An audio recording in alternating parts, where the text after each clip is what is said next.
of the Lord was on me, and he brought me out by the Spirit of the Lord and set me in the middle of a valley. It was full of bones.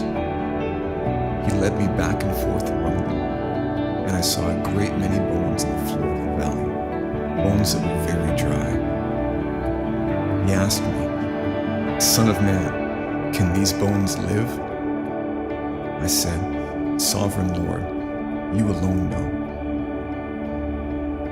Then he said to me, "Prophesy to these bones and say to them, 'Dry bones, hear the word of the Lord.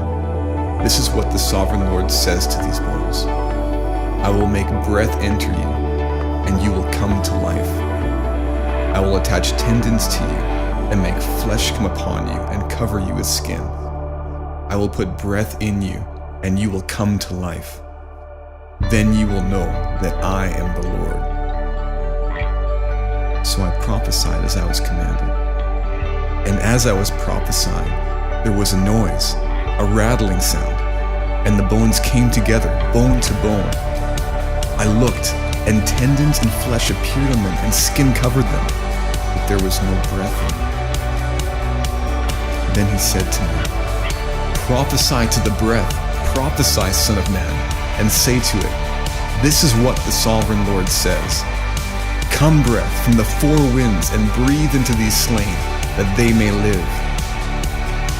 So I prophesied as he commanded me, and breath entered them.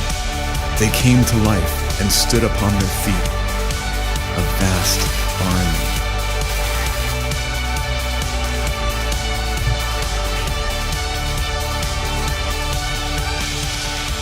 The Spirit of the Sovereign Lord is upon me. Because the Lord has anointed me to preach the good news to the poor.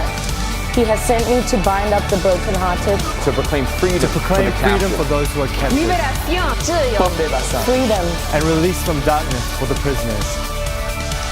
To proclaim the year of the Lord's The favor. day of vengeance of our God. to comfort all who mourn, And provide for those who grieve in Zion.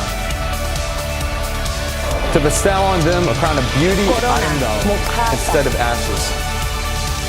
the oil of gladness instead of mourning. and a garment of praise in 찬송의 옷으로, A garment of praise. and the garment of praise instead of a spirit of despair. They will be called oaks They will of be called righteousness, oaks of righteousness, a planting of the a Lord planting of the Lord, for the display of his splendor. 영광, so deep, so